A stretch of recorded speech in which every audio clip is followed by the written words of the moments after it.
Good day everyone, my name is Trishel Gokool and I will be presenting my poster entitled Analysis of Educational Policies and Economic Impacts in Small Island Nations. This is the poster I will be presenting today under the main headings of Rationale, Research Questions, Background, Methodology, Findings, and Concluding Remarks. The global economic landscape is ever-changing as countries struggle to keep up with rapid technological advances to remain financially stable and globally relevant. We are currently seeing that traditional educational approaches are becoming less effective.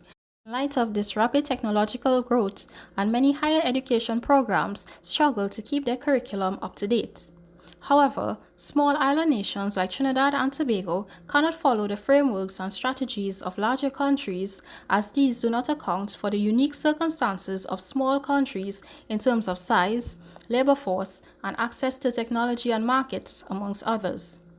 To develop educational policies and strategies for the diversification of the economy of a small island state like Trinidad and Tobago, it is necessary to consult other small island nations such as Singapore, Malta, and Brunei.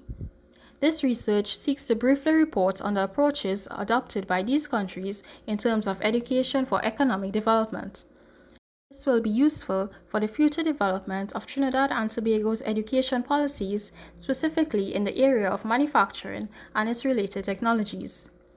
The main research questions to be investigated in this research are: what educational policies or strategies have the selected nations used? And how has the manufacturing sector of these nations benefited from such policies or strategies? This figure shows a brief background on each of the selected countries, as well as Trinidad and Tobago, to illustrate the similarities between them, namely small population and size and similar history. A brief search was performed in key databases, namely Emerald Insight, Link Springer, TNF Online, and Science Direct. Keywords such as education, development, policy, and economic were used, as well as the names of the selected nations. The search results were sorted by relevance and screened based on the content of the title, keywords, and abstract, as only articles that directly reported on the education strategies and results thereof of the selected nations were considered. These journal articles were then used to answer the research questions. Now, we'll answer the first research question: what educational policies or strategies have the selected nations used? Singapore developed an Industry 21 initiative in 1998 which emphasized on turning Singapore into a knowledge-based economy with substantial investments into research and development and human capital development.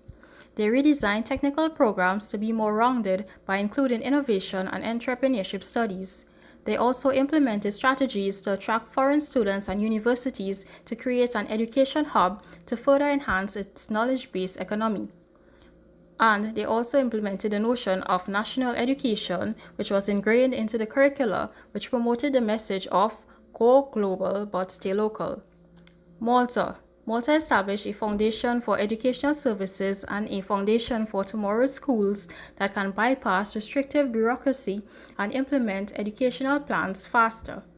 They also created a National Lifelong Learning Strategy 2020, which embraces open education and digital educational innovation to promote connected learning. In Brunei, the government included technical vocational education as part of its human capital approach to manpower development and economic diversification. And they also established the Brunei Vision 2035 blueprint in 2009 to focus on diversification of the economy by becoming a knowledge-based society. Moving on to the second research question: how has the manufacturing sector of these nations benefited from such policies or strategies? Singapore's educational strategies are closely tied in with the evolution of the modern Singapore state into a manufacturing and services hub. Malta's economy experienced the second fastest rate of growth in the European Union, with the export of goods and services growing by 67% in the last decade. However, no direct link to education was found. In Brunei, the execution of diversification efforts were initially slow due to the continued reliance on the energy sector. But fact, the growth of sectors like petrochemical manufacturing have increased, leading to Brunei being named the most improved economy in the world between 2016 and 2018. Some concluding remarks. The small island nations in this study use educational tactics that mainly focus on creating knowledge base as opposed to resource-based economies, which included research and development activities and human capital investment, especially in areas such as technical studies and entrepreneurship. These strategies serve Singapore well, but Malta and Brunei have struggled with generating return on investment. A more in-depth study on the relationship between educational strategies and economic growth in terms of the manufacturing sector is planned. Here is a shortened list of references. Thank you for listening. Any questions or comments can be sent to the email address on this slide. I will try and respond as quickly as possible.